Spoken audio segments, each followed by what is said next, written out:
What are our judgments of people really? I would say about 98% of the time they are assumptions, guesses, and opinions based solely on our experiences, our limited knowledge, all wrapped up in our emotions. About 98% of the time, our judgments are not based upon truth. For instance, people who get exceedingly angry and judge people who do bad things and talk about how they would destroy them if they could get their hands on them and this kind of thing. Which, of course, I've done. I always indict myself first. This is always the choir preaching on this channel. How do we sound? So, when I and other people would do that, we were missing a couple of key points.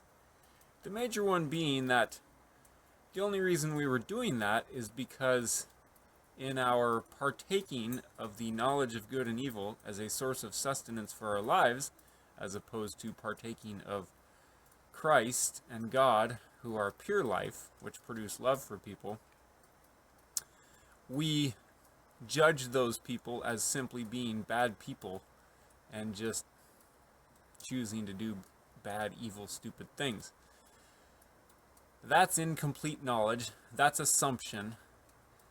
And it's all wrapped up in emotions, which makes us feel very good about ourselves and all full of pride and zeal and the whole thing. But we're also missing the point number 2, that the only reason we have responded like that is because we don't realize that when we partake mentally and spiritually of the knowledge of good and evil as a source of sustenance for our lives, even though we partake of it on the good side as opposed to the evil side, it is nevertheless the same fruit, and it produces the same results in our lives. So we don't realize when we do that, and people who make those angry, exceedingly vicious judgments about people who do bad things don't realize that they themselves are just as susceptible to the same thing under similar circumstances, or under circumstances that would be too much for them to bear uniquely.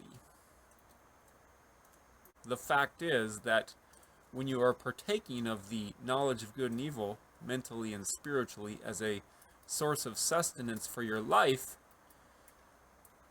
even though you may think you're on the good side, it is still the same source.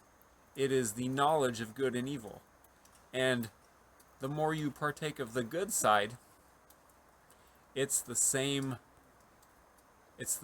fruit, it's the same product, and you are just as susceptible to the evil as you are to the good.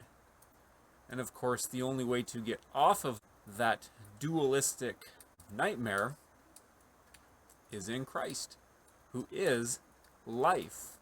We switch from the knowledge of good and evil as a source of sustenance for our lives, spiritually and mentally speaking, and we switch to God and to Christ as a source of sustenance for our lives, spiritually and mentally speaking. And then they produce life and love in us, and we don't judge people viciously out of anger anymore. We understand that they themselves got there as a result of living on the knowledge of good and evil as a source of sustenance as well.